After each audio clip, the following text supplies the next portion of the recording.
G-R-R-Y, good ingredients are hard to find. GV Balita Express. GV Balita Express. Mga may init na bagong balita. Mga balitang dapat mong malaman ngayong umaga. GV Balita Express. GV Balita Express. Mga balitang kinalap ng buong puwersa ng GV 99.9 Batangas. GV Balita Express. GV Balita Express. Mga balita sa loob at labas ng Timog Katagalugan. GV Balita Express. GV Balita Express. Narito na ang GV Balita Express.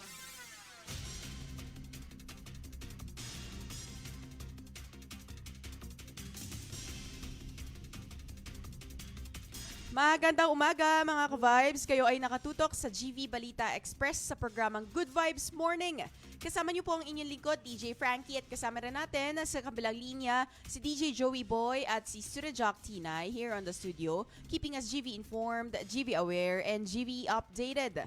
Muli ito po ang GV Balita Express. oras natin ngayon, 7:20 AM on clock, Philippine Standard Time. Hatid sa atin ng Alaksan FR. Ang kilala mong Alaksan extra galing na. Up to 3 times faster versus Alaksan FR. New Alaksan Extra. At para sa ating headlines, balita. Pilipinas at Italia lumagda ng panibagong kasunduan sa kooperasyon pangdepensa. Ferdinand Marcos Jr. pinaigting ang precast housing para mapabilis ang 4PH program. Department of Education nagpatupad ng bagong polisiya para sa mas mataas na benepisyo at mas magaan na trabaho ng mga guro. 60 million pesos na halaga ng shabu na itinago sa mga Biblia nasabat sa NAIA. Philippine National Police nagpatupad ng mas mahigpit na seguridad para sa Chinese New Year. Provincial Most Wanted sa kasong droga at pagnanakaw, tiklo sa Batangas City. Pag-ibig, target na makabuo ng 7,000 bahay sa loob ng 2 taon. Batangas City People's Council ipinakita ang suporta sa kanilang lalawigan. At para sa balitang sports, Team Philippines sasabak sa Alpine Skiing nitong taong 2026 Winter Olympics. At unang edisyon ng El Filibusterismo na benta sa record na 21 million pesos. At ulat panahon, amihan at easterlies nagdudulot ng ulan sa Hilaga at Luzon. Para sa detalye ng balita at sa unang balita, nilagdaan ng Pilipinas at Italia ang isang panibagong kasunduan sa bilateral na cooperation na pangdepensa noong Sabado, Pebrero 14 nitong taon. Isinagawa ang paglagda sa gilid ng Munich Security Conference sa Germany. Ayon sa Department of National Defense, papalitan ng bagong kasunduan ang naunang Memorandum of Understanding at magtatakda ng mas malinaw na balangkas para sa procurement at co-production ng kagamitang pangdepensa, logistics at kolaborasyon at teknolohiya. Para sa karagdagang detalye, DJ Joey Boy, pasok. GV Balita Express. DJ Frankie, nilagdaan nga ng Pilipinas at ng bansang Italy ang isang panibagong kasunduan sa bilateral na kooperasyong pangdepensa noong Sabado, Pebrero 14 sa gilid yan ng Munich Security Conference na ginanap sa Germany. Ayon sa pahayag ng Department of National Defense o DND, ang bagong agreement between the Philippines and Italy on cooperation in the field of defense ay pumapalit sa naunang Memorandum of Understanding at nagtatakda ng balangkas para sa procurement, co-production ng kagamitang pandepensa, logistics at kolaborasyon sa teknolohiya. Sinabi rin ng DND na layunin ng kasunduan na magbukas ng mas praktikal na mga paraan ng pagtutulungan at pagpapalakas ng kakayahan kabilang ang pagsasagawa ng mga joint activities upang mapahusay ang interoperability ng sandatahang lakas ng dalawang bansa. Inilarawan naman ni Foreign Affairs Secretary Maria Teresa Lazaro ang paglagda bilang mahalagang hakbang sa pagpapalawak ng ugnayang pangdepensa ng Pilipinas at Italy. Lumagda naman si Guido Crosetto bilang kinatawan ng pamahalaan ng Italia. Dagdag pa ng Department of National Defense, ipinapakita ng kasunduan ang magkaparehong interes ng dalawang bansa sa pagsusulong ng maritime security, pagpapanatili ng katatagan sa rehiyon at pagpapalakas ng kanilang prioridad sa depensa. Nabuo ang kasunduang ito matapos ang mahigit isang taong konsultasyon sa pagitan ng dalawang panig. Inaasahan na magbubukas ang bagong kasunduan ng mas maraming oportunidad para sa mga susunod na joint projects, kabilang na ang co-production ng kagamitang pandepensa at ang kasunduan sa pagbabahagi ng mga makabagong teknolohiya. Para sa GV Balita Express, ito si DJ Joey Boy sa GV 99.9, Your Good Vibes. Nananawagan si Ferdinand Marcos Jr. na pagpaparami at pagpapalawak ng mga pasilidad na gumagawa ng precast housing materials sa iba't ibang bahagi ng bansa. Layunin nitong mapabilis ang implementasyon ng Extended Pambansang Pabahay para sa Pilipino o 4PH program ng pamahalaan. Ang detalye hatid ni Student Jock Tinay. Student Jock Tinay, pasok. GV Balita Express. Sa pagdiriwang ng ikapitong anibersaryo ng Department of Human Settlements and Urban Development sa Taytay Rizal, binigyang diin ng Pangulo ang kahalagahan ng pagdaragdag ng mga planta na gumagawa ng precast components tulad ng pader at haligi. Aniya, makatutulong ito upang mapabilis ang pagtatayo ng mga bahay nang hindi naapektuhan ang kalidad at pagiging abot kaya ng mga ito. Ibinahagi rin ng Pangulo mula Hulyo 2022 hanggang Enero 2026, mahigit 423,000 housing units na ang natapos at nabigyan ng pondo sa ilalim ng programa. Personal ding nag-abot ng mga susi at sertipiko ang pamahalaan sa mga benepisyaryo at sa iba't ibang panig ng bansa. Samantala, iniulat ng Pag-ibig Fund na nakapagtala ito na mahigit 140 billion sa housing loan release noong 2025 na nakinabang ang higit 90,000 members. Ayon sa ahensya, patunay ito ng patuloy na suporta sa pagpapalawak ng pabahay para sa mga Pilipino. Para sa GV Balita Express, ito si SJ Tinay sa GV 99.9, Your Good Vibes. At nasamsam ng mga otoridad ang mahigit 60 million pesos na halaga ng iligal na drogas sa Ninoy Aquino International Airport noong Pebrero 13. Matapos mahuli ang isang German national na nagtatangkang magpasok ng shabu sa bansa. Ayon sa Philippine National Police, na-flag ang bagahe ng dayuhan sa Customs International Arrival Area ng NAIA Terminal 3 sa isinasagawang routine non-intrusive baggage screening. At para sa karagdagang detalye, GV Balita Express. iniulat ng Bureau of Customs o BOC na natuklasan sa inspeksyon ang tinatayang 8,145 grams na white crystalline substances na kinikilalang shabu. Ang mga ito ay itinago sa dalawang bibliyang may inukit sa bahagi sa gitna, binalot ng plastic at duct tape at isinilid at isang lihim na compartment ng maleta.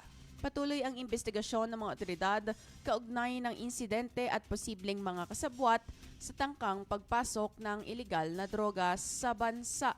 Para sa GV Balita Express, ako po si DJ Frankie sa GV 99.9, Your Good Vibes. At naglatag ng pinaigting na security measures ang Philippine National Police sa Metro Manila at iba pang mga pangunahing lungsod sa buong bansa.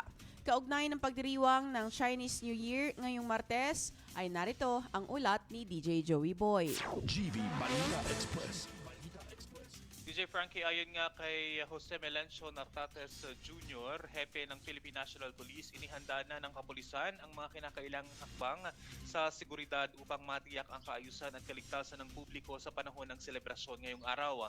Nagtalaga na ang PNP ng karagdagang puwersa para sa crowd management at anti-criminality patrols upang matiyak ang kaligtasan ng Filipino-Chinese community at ng publiko habang ginaganap ang selebrasyon. Ipatutupad din ng PNP ang maximum presence posture lalo na sa lugar ng Binondo at iba pang matataong lugar na inaasahang dadagsain ng mga tao sa kasagsagan ng pagdiriwang ng Chinese New Year ngayong araw. Para sa GV Balita Express, ito si DJ Joey Boy sa GV 99.9, your good vibes.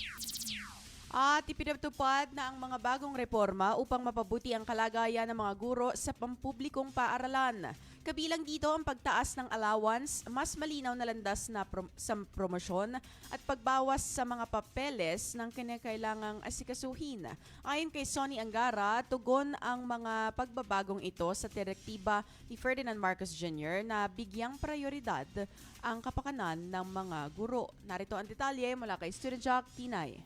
GV Balita Express. Inihayag ng Department of Education o DepEd na ipatutupad na mga isinagawang reforma upang mapabuti ang kalagayan ng mga guro na sa pampublikong paaralan kabilang ang pagtaas ng mga allowance, mas malinaw na landas sa promosyon at pagbawas sa mga papeles na kailangang asikasuhin.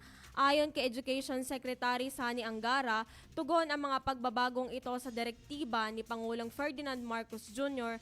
na bigyang prioridad ang kapakanan ng mga guro. Sa ilalim ng bagong polisiya, itinaas ang taunang medical allowance sa mga guro mula 500 hanggang 7,000 habang ang teaching allowance naman ay umakyat mula 3,500 tungong 10,000. Ipinakilala rin ng Expanded Career Progression System na magbibigay daan sa mga guro na ma-promote at madagdagan ang sahod batay sa kanilang husay at performance nang hindi kinakailangang umalis sa pagtuturo. Sa ngayon, mahigit 6,000 teachers na ang naitaas ang ranggo, habang higit 40,000 pa ang naghihintay na pag-aproba mula sa Department of Budget and Management. Malaki rin ang ibinawas sa administrative workload ng mga guro matapos bawasan ang kinakailangang school forms at reports mula 174 patungong 75. Nagdagdag din ang DepEd ng mga posisyong administratibo at support staff upang akuin ang mga gawaing hindi direktibang kaugnay sa pagtuturo. Nilinaw na rin ng kompensasyon para sa overload at overtime teaching.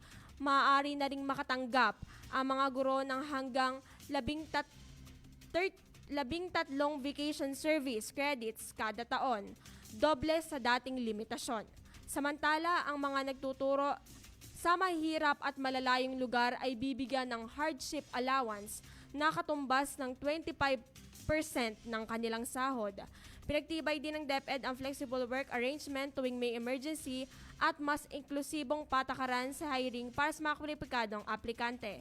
Para naman sa mga guro sa pribadong paaralan, sinabi ni Angara na itataas ang teacher salary subsidy mula 18,000 hanggang 24,000.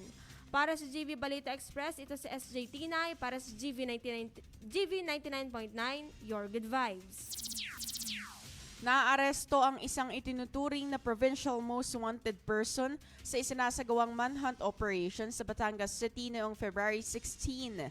Ayon sa Philippine National Police, isinagawa ang operasyon sa Barangay Palocan East kung saan nadakip ang suspect na nahaharap sa mga kasong may kaugnay sa ilegal na droga at pagnanakaw. Naaresto ang isang itinuturing na provincial most wanted person at para sa karagdagang detalye ng balita. Kinilala ang suspect na si Jose, 29 years old, isang construction worker at residente ng nasabing barangay. Dinakip ang suspect sa bisa ng warrant of arrest dahil sa paglabag sa Comprehensive Dangerous Act of 2002 kung walang inirekomendang piyansa. May hiwalay din siyang warrant para sa kasong theft na may itinakdang piyansang 10,000 pesos. Ayon sa pulisya ng Batangas, magpapatuloy ang kanilang pinapaiting na operasyon laban sa mga most wanted person o wanted person upang matiyak ang kaayusan at seguridad ng komunidad. Para sa GV Balita Express, ako po si DJ Frankie sa GV 99.9, Your Good Vibes. At mahigit 7,000 housing units ang target na maitayo sa loob ng 2 taon o mas maikli pa. Kasunod ng paglulunsad ng bagong precast manufacturing facility sa Taytay, Rizal. Ito ay matapos makipagtulungan ang Home Development Mutual Fund o Pag-ibig Fund sa Megawide Construction Corporation upang mapabilis ang konstruksyon ng mga abot kayang pabahay sa bansa. Narito ang detalye mula kay DJ Joey Boy. GV Balita Express. Nakatakda ang Home Development Mutual Fund o Pag-ibig na makapagtayo ng higit 7,000 housing units sa loob ng 2 taon o mas maikli pa kasunod yan ng paglulunsad ng Megawide Construction Corporation ng kanilang precast manufacturing facility sa Taytay kahapon araw ng Lunes. Ayon kay Pag-ibig Fund CEO Marilyn Acosta, sa pamamagitan ng kanilang pakikipagtulungan sa nasabing construction company, inaasahan na makakabuo ng 7,000 mga housing unit sa loob lamang ng 2 taon, habang tinitiyak na matatag na kita na makakatulong sa pagpapalago at proteksyon ng tipon ng mga miyembro. Dagdag pa niya, alinsunod daw sa kanilang mandato na magbigay ng sustainable financing para sa industriya ng pabahay sa bansa, sinusuportahan ng Pag-ibig ang mga proyektong tulad noon upang pabilisin ang konstruksyon, mapabuti ang kahusayan at maihatid ang kalidad ng tahanan na abot kaya para sa mga pamilyang Pilipino. Ang proyekto ay bahagi pa rin ng Expanded Pambansang Pabahay para sa Pilipino Program o Expanded 4PH na pinondohan ng Pag-ibig Fund kung saan gagamitin ang precast components upang mapabilis ang konstruksyon ng mga abot kayang pabahay. Para sa GV Balita Express, ito si DJ Joey Boy sa GV 99.9, Your Good Vibes. Tinalakay ang iba't ibang programang pangkaunlaran sa ikalawang buwang pagpupulong sa Batangas City People's Council. Kabilang ang organic farming project na ihaharap kay Mayor Marvy Marino bilang bahagi ng suporta sa sustainable farming ng lungsod. Kaugnay din dito ang programang Mag-aral at Manghalian na naglalayong mapabuti ang nutrisyon at edukasyon ng mga mag-aaral. Para sa detalye ng balita, Student Jack Tinay, pasok. GV Balita Express. Sa ikalawang buwang pagpupulong ng Batangas City People's Council, tinalakay ng mga opisyales at miyembro ang organic farming project na nakatakdang ipresenta kay Mayor Marvy Marino bilang bahagi ng suporta sa programang Mag-aral at Manghalian na naglalayong mapabuti ang nutrisyon at edukasyon ng mga mag-aaral. Bukod dito, pinag-usapan din ang pagtataguyod ng CSO Academy na naglalayong palakasin ang kapasidad ng mga civil society organizations o CSOs sa Batangas City sa pakikipagtulungan sa mga lokal na paaralan.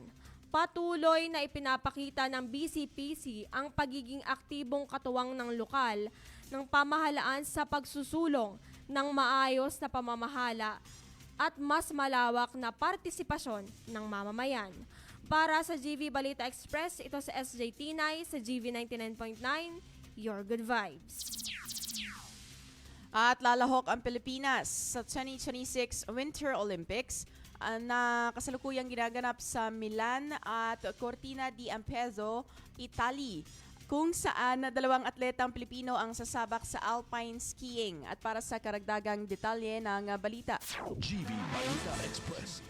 si Francis Sarali ang kakatawan sa bansa ng men's alpine skiing competitions, habang si Talula Prue naman ang kinikilalang kauna-unahang Filipina Winter Olympian ang lalahok sa women's division.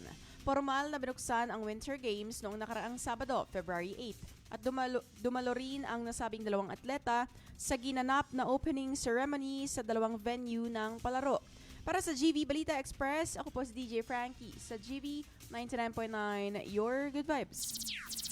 At isang piraso ng kasaysayan ang gumulantang sa mundo ng sining at literatura matapos maitala ang isang bagong record sa subasta. Ang unang edisyon ng obra maestra ni Jose Rizal na El Filibusterismo ay naibenta sa halagang hindi inasahan. Narito ang detalye mula kay DJ Joey Boy. GV Balita Express.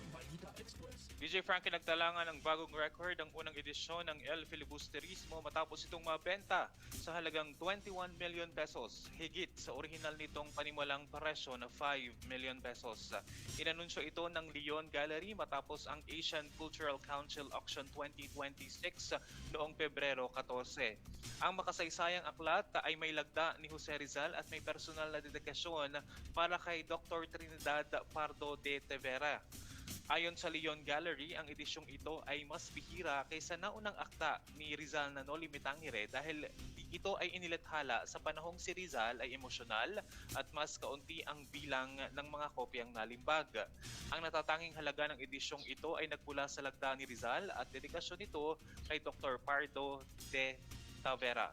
Nilagdaan ito noong Setyembre 16, 1891 at mas nauna ito sa karaniwang kilalang petsa ng paglilimbag at kumakatawan sa mismong unang kopya mula sa press. Personal din na hinawakan ni Rizal ang aklat na ito at ipinadala kay Pardo de Tavera na may kasamang isang mensahe. Para sa GV Balita Express, ito si DJ Joey Boy sa GV 99.9, Your Good Vibes. At para sa ating weather update, asahan ang epektong dala ng northeast monsoon o amihan sa malaking bahagi ng Hilagang Luzon kasabay ng easterlies na makakaapekto rin sa ibang bahagi ng bansa. Sa mga lalawigan ng Cagayan, Isabela, Aurora at Quezon, inaasahang makakaranas ng maulap na kalangitan na may kalat-kalat na pag-ulan at pagkidlat sanhi ng easterlies na maaaring magdulot ng pagbaha o landslide, lalo na kung malakas ang ulan. Sa Batanes naman ay bahagyang hanggang maulap ang kalangitan na may iilang pag-ulan dulot ng amihan, subalit walang inaasahang malaking epekto. Samantala sa Metro Manila at ibang rehiyon, bahagyang hanggang maulap din ang kalangitan na may iilang pag-ulan at pagkidlat, sanhi ng easterlies. At may posibilidad na magdulot ng pagbaha o landslide sa mga lugar na makakaranas ng malalakas na ulan. Para sa GV Balita Express, ako po si DJ Frankie sa GV 99.9, Your Good Vibes. At yan ang kabuuan ng balita hatid sa atin ng Lipa Medics Medical Center. You may follow them on their Facebook page, Lipa Medics Medical Center, their Instagram at Lipa Medics Medical Center, and you may check out their website, lipamedics.com. 7:41 a.m. on the clock, Philippine Standard Time. My name is DJ Frankie. Nakasama natin here in the studio, Student Jock Tinay, at kasama natin on the line, DJ Joey Boy, keeping you GV informed, GV aware, and GV updated. Muli, ito po ang the most influential Good Vibes radio station. This is GV 99.9, celebrating 30 years, your Good Vibes.